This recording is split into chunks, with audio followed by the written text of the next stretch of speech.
Hi everyone, thank you so much for coming to my talk today. I'm Naomi, I am the SEO Manager at Charlotte Tilbury Beauty, and today I'm going to talk to you about how you can use your faceted navigation as a tool for e-commerce success, and specifically how you can use that data and your internal data to inform new product categories. So this was me a year ago, because as digital marketers, as SEOs, we are constantly challenged with coming up with new innovations and new ideas to help drive our businesses and our brands forward. We need to generate more traffic, more revenue, and while those ideas can come quite freely and we can be super creative, we can also find ourselves a bit stuck where we think we've exhausted all avenues and we end up looking at the website like this little girl and thinking, okay, what now? And so this was a situation that I was in with one of my clients that used to work in the sofa space. And we had a great strategy, everything was working really fine, but obviously in marketing, we were like, okay, what next? And so we sat down and we had this collective challenge of thinking of a new way to drive revenue and traffic. And the strategy that I'm going to take you through today did just that. It's the strategy that I came up with to basically revolutionize this sofa brand and bring new life into the website and come up with the new categories that went on to generate some incredible revenue results. But before I take you into the full strategy, I want to start with some statistics. 51% of customers are more likely to make a purchase from a brand if the content is personalised. Now, this relates more specifically to personalization from logged in users and users where we already have the data about their behaviour, what they like, what they don't like, how they shop. But I want to take this one step further to show that websites as a whole need to be personalised to all users, whether or not they're logged in, or whether they're not logged in, whether they're new, fresh to the site. And also if you think about the fact that customers love personalisation but they don't like to give us their data, this approach is a more realistic approach when we aren't quite sure how much data we're going to have in the near future. And another study by Algolia showed that faceted navigation is considered one of the top 3 site features with benefits to business, starting with personalization and then relevance, and then faceted navigation is the third one. So it just goes to show you that businesses are interested in this and businesses understand how important faceted navigation can be when used in the right way. But as we'll see, not all businesses are doing this, so I'm here to show you how. But before we get into that, I want to go into product categorization the old way. Now, we all know this, but product categorization is a way to help users find what they're looking for. But when we think of product categorization in this very broad sense, we don't always think about refreshing them or making sure that they're up to date along with user trends, customer search data, how people are using social media, what customers are wanting constantly changes. And when we only think of product categorization as this, we tend to find categories that are broad, categories that have faceted navigation, but that faceted navigation is only used to refine results and not actually produce results. And often these categories and these faceted navigations are set up with a set and forget mentality, a kind of once done situation, because not many people do refresh their product categories and their faceted navigation, and I believe that it should be something done as often as you refresh your keyword research, because it's the same thing. User behaviour changes and you need to make sure that you're up to date with that. And if you think of this, 61% of users say they will go to another site if they don't find what they want within 5 seconds. Now, I would argue that this will probably reduce to 3 seconds or 2 seconds, maybe even 1 second in the future when we have the likes of, GPTs and the idea that everything is at our fingertips. This idea is not a new one to us, but actually we need to give users what they want as quickly as possible. And we need them to be able to get it as efficiently as possible, which is why we need product categories that speak more specifically to them. And no one is doing this. No one is wanting to filter all their results and making sure that they have all the facets and all the filters set up correctly so that they can get the product they want. They want it done for them. And the people that are doing this at the moment will not be doing it for much longer when we consider that people's attention spans and the speed at which people want to get stuff is quickening. And so we need to be able to respond to that. And 48% of customers spend more money when their experience is personalised, which just shows the revenue benefit to this. And so all of this is basically leading me to explain to you product categorization the new way. Now, this is a very obvious one, but put your customers first. I say this because we all know that we should do this and we all strive to do this, but we find, or I certainly find, that when you're up against tight deadlines, you have stakeholders, management, you have clients coming at you with new problems, they want things straight away, it can get quite stressful and you can find yourself doing good work, but sometimes what you might do might not be with the customer, at the heart of things. And I've been guilty of this, and I'm sure others have been guilty of this as well. And so this strategy really does put the customer at the heart of things, and it's like a surefire way to make sure that you consistently do that without having to think too much about it. And as I've said, Faceted navigation is a data tool that can be used to gain insights into your customer preferences. It is not just a means to an end, and it's not just something that's just there, you've set it up, okay, great, the customer can do the work. It's actually something that can help you gather data, and it should be used as such. I'm going to show you how you can do that. And when you think of it this way, you will discover new subcategories. You will be able to tailor your site to your customers' needs, and you will be able to improve your visibility and competitiveness. And if you are also a smaller brand or a big brand, and you want to improve your visibility for generic keywords in addition to your branded keywords, this strategy is a really good way to do it because it focuses on the generics, it focuses on the search demand for the realm outside of your brand. It is very product focused and therefore very customer focused because they're the ones buying the products. So that's all great, but how do we do this? And this is what I'm going to take you through. However, before I get into that, I would like to provide a caveat that in an ideal world, you would have your Faceted navigation tracked. You would be able to gather, you would have data gathered, and you would be able to track how your customers are using your Faceted nav and your filters to understand what products they really want, what facets work, maybe which facets don't work, maybe facets that you need. But I understand that not all businesses have this, and it is also something that if you have very tight budgets, you may not be able to implement because it requires dev work, etc. So that would be kind of step one to get all that set up. But luckily, this strategy does not rely on that because the clients that I worked with did not have that in place prior to us implementing the strategy. So it's definitely doable without it. It just will be easier if you did have that. So that's step one, or step zero rather. I'll take you on to step one, but that's your pre-step. And the example that I'm going to take you through is sofas. So as I mentioned at the beginning, this is an industry that I did this for very successfully, but it's also quite a nice example because we all know what a sofa is.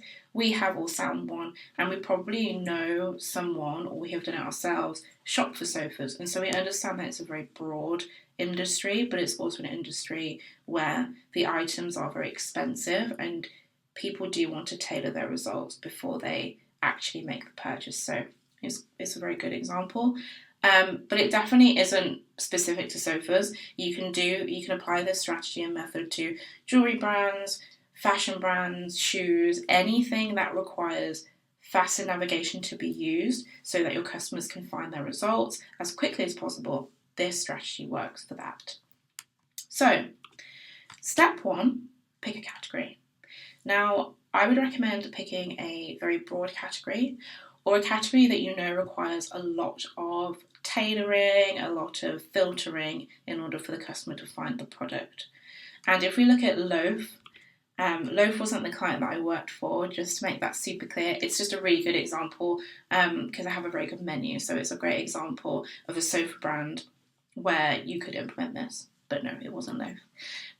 So if we take sofas as the category, obviously it's super broad, and we can already see that there are so many subcategories underneath that. So it's a great place to start because we know it requires a level of work that the customer has to do, and we know the customer doesn't want to have to do that work. So using a broad category that you know is very, it requires a lot of filtering is a good place to start. So sofas. Step 2, find the demand. Now, this is where if you have tracking in place already, this is where that data comes in handy, because you want to be able to understand what the demand is within your facet nav. So are people interested in type or colour or whatever it might be, or size? So you can use that data to then inform that, and it'll be much quicker. But if you don't have that data, you can use your faceted navigation, which I'm going to take you on to. But you can also, and you should also, be speaking to the people in your business who actually interact with your customers when they're making a purchase. So your customer service teams, your sales teams. If you have stores, you want to speak to your sales assistants and your store managers, the people that are on the ground, and you want to put yourself in your customer's shoes. What is it that they truly want? And sometimes these insights, can't be necessarily found online. There's an online element of it, yes, which we'll come on to, but you can't really beat the people that are actually selling to your customers in real life. So definitely speak to those teams, gather the data, understand the pain points or what people really love, and that will help you build a picture of what the demand is.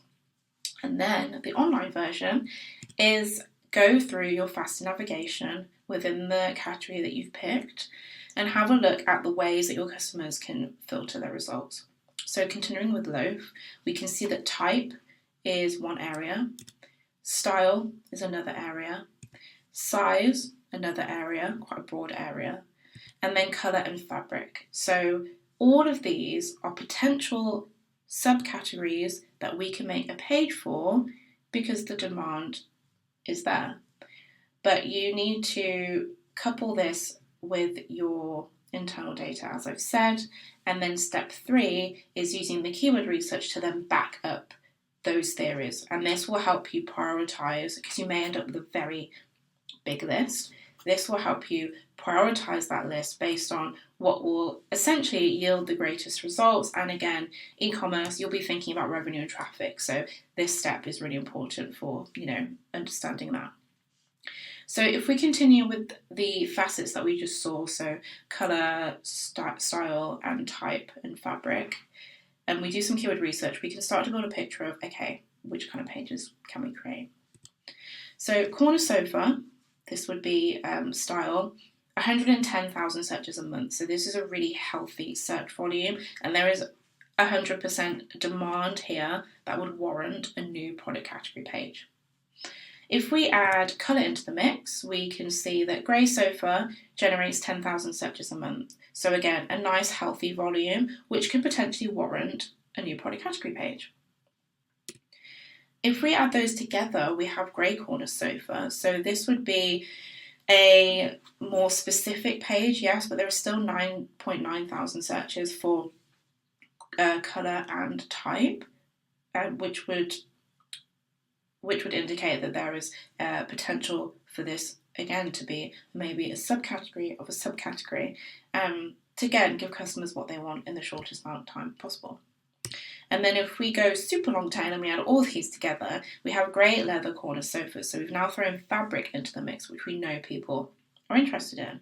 Now, this generates not as many searches a month, it's 1.3 thousand, but there's still enough of a search volume here, in my opinion, that could warrant its own page, because people are searching for colour, style, and colour type, and fabric. So all of a sudden we've built quite a good picture of where the demand is.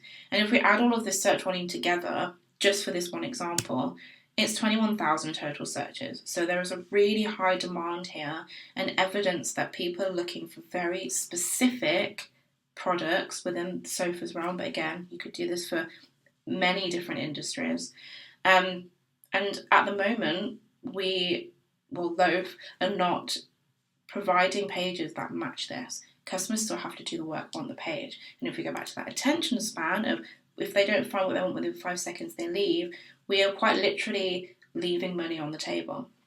And so if we look at this in practice and we do like a brand search for grey leather corner sofa Loaf, we can see the top 5 pages are corner sofas, which is probably the closest match. Customers can obviously find grey leather corner sofas on this page, but they still will have to do the work in order to get to that product. We have the all sofas page, which is incredibly broad, and it's very unlikely that the customer is going to have the patience to sit there and go through and filter for the product that they want.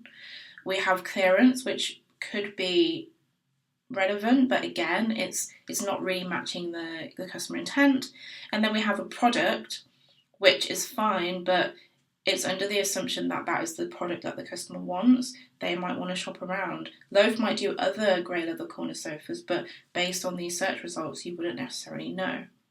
If we take brand out of it and just look at the general landscape, in the top 5 search results, there are actually 2 websites that offer the customer exactly what they want in the quickest time possible. They land on these pages and they see the products that they want to shop for. They're far more likely to buy. We have Furniture and Choice at the top, and then we have Amazon at number 5. And then the other pages that are ranking for grey leather corner sofas, close, but still have to find the colour.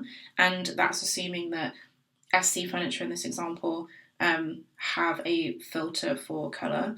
Leather corner sofas, again, they're all leather corner sofas essentially, so that's fine, but it still requires work. And so if I was a customer and I searched for grey leather corner sofas, I know which 2 options I would probably go for, because it's going to give me the products that I want in the shortest amount of time, and it will just save me a job essentially. So that's all great, but there are some key considerations that I would like you to take into account before you implement your new pages. So you've put together this strategy, you've got your list of say like 3, 4, 5 new product categories that you want to add onto your website. Perfect. But before you get carried away and add those pages to the site, as with all things, new pages, faster navigation, there are technical considerations that really need to be thought about before you just whack them on the site. So I've tried to simplify this as much as I can into 3 key questions that you need to ask yourself before you add those new pages. The first question is, how will these pages fit into the current structure? Now, as with all new pages on the website, we all know they need to fit into a certain structure, especially when you're looking at categories and subcategories, to help provide context to search engines, but also, we've got LLMs, we've got anything that is trying to figure out how your new pages are working on your website. You need to provide context, and the easiest way to do that is to make sure that your subcategories are folded correctly. So plan your new subcategories within the context of your existing categories. For example, corner sofas is a parent category of grey corner sofas.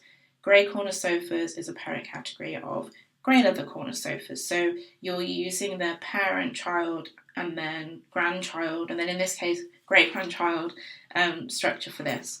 And so it's relatively straightforward, but you need to make sure you've thought about this before you've added the pages, because I've seen instances where pages have just been added and they're just floating around.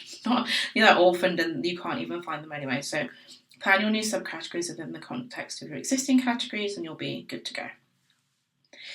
The second question is, how will the existing facets work on the site?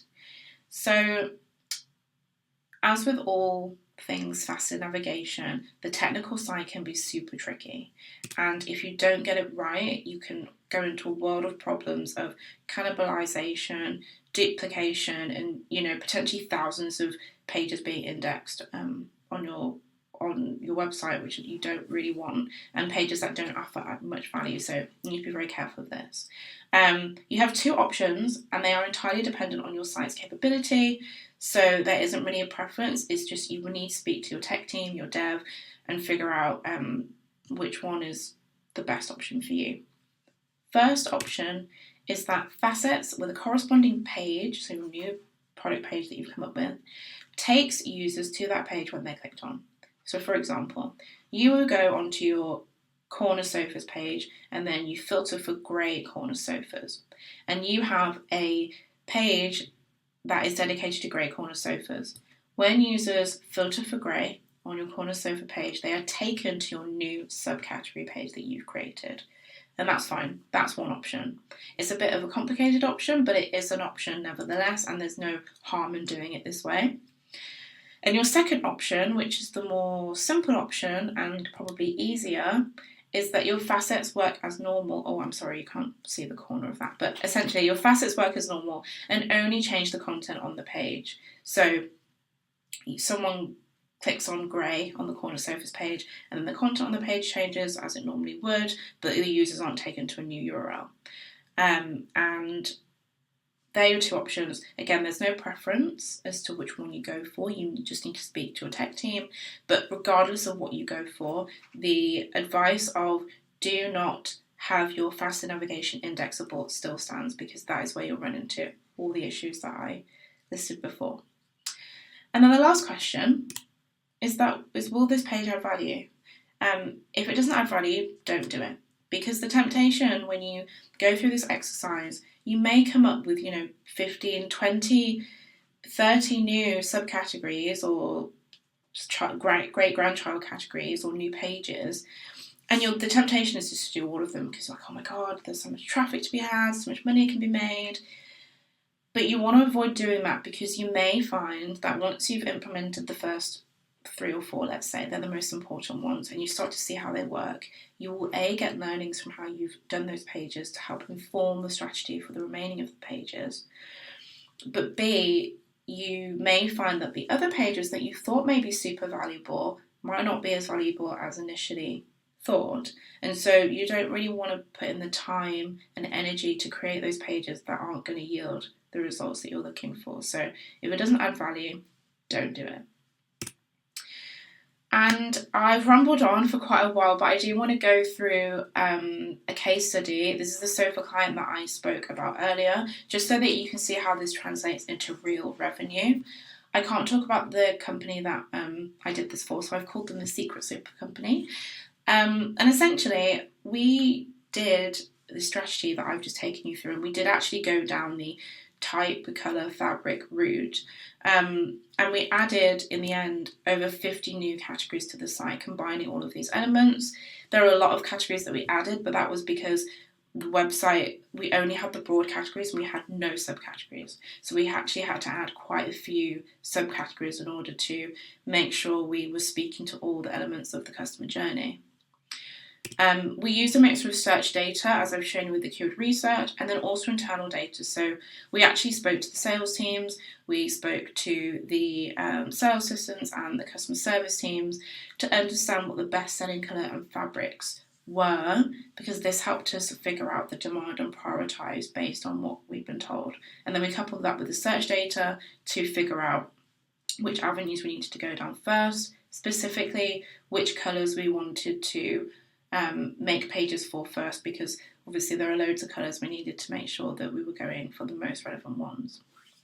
And then we also created supporting blog content to link to the new categories. And this was because, obviously from an SEO perspective, we wanted to make sure that these new pages launched with the best possible start and with a layer of authority kind of underneath them and supporting them. And so we did that, and we also built links to these pages as well, so kind of building out of the whole SEO strategy. And we did all of this, and within the first 2 months, these new pages generated over £30,000. And this is just these new pages. This is not existing pages. This is just from the 50 new subcategories. And then in 12 months, we generated even more than that. So it just goes to show you the real benefits that doing something as simple as reviewing your facet navigation and figuring out, maybe, there is some potential here to make pages. It just shows you, if you do that at relatively low budget, what you can go on to achieve. And then obviously you can then build a business case to then do more of the same thing. So I don't expect you to remember all of that. But if you do remember 3 things from this, these would be them. Number 1, start tracking your facet navigation. Even if you find that you are not able to or you don't want to implement this strategy immediately, I would still recommend start tracking your facet navigation so that you can start to build and accumulate data. And really, the more data you have, if you do come to do this exercise, the better, because you'll really have a strong picture of what people are searching for, what they're doing, and it may also influence other areas of the website just based on that additional intel into customers' search behaviour and filtering behaviour. Number 2, please review your facet navigation. I've actually worked with clients who have the same facet navigation on every single PLP, even though that some of the facets weren't even relevant to the products on the page, which is crazy. So just review your facet navigation because A, better customer experience, which at the end of the day, that's what you want. And B, you may learn more about your customers by doing that. You need to make sure that your facet navigation is still relevant to your customers, and also you may find that there are some, filtering options that you don't have currently, which are actually still really important to your customers, and you might want to add those. So review your facet nav. And then this is arguably the most important one. Speak to your sales teams. I know I've said it already, but it's crazy to me that marketing teams and other teams don't speak to the sales teams, even though they're the people that are actually selling to your customers. And the insights that these teams have is invaluable. So do make sure you speak to your sales teams, go for coffee with them, just, ask them what they're seeing. Even if it's not related to this, just understanding generally the customer trends, but for your specific business and product, it's better than any case study you'll ever read. So yeah, definitely do that if you do nothing else. And you'll probably find that you come up with new ideas just off the back of doing this alone. So thanks so much for listening to my talk. Please connect with me on LinkedIn and let me know how you get on. I really appreciate, drop me a DM, anything you like. I really appreciate you listening, and have a great rest of the show.